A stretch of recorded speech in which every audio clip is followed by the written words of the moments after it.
وبينما تمر من إمام غرفتها، تسمرت مكانها وجحظت عينيها في دهشة.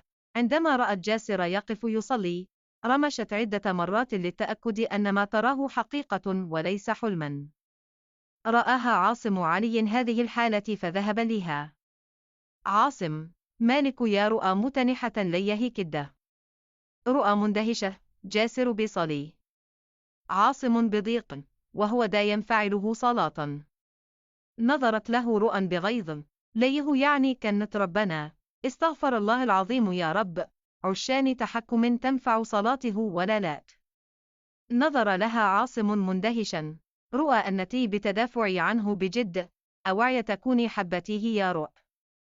رؤى متلعثمة: ها، حبيته لا أن طبعا، بس دا جوزي يعني لازم تحترمه.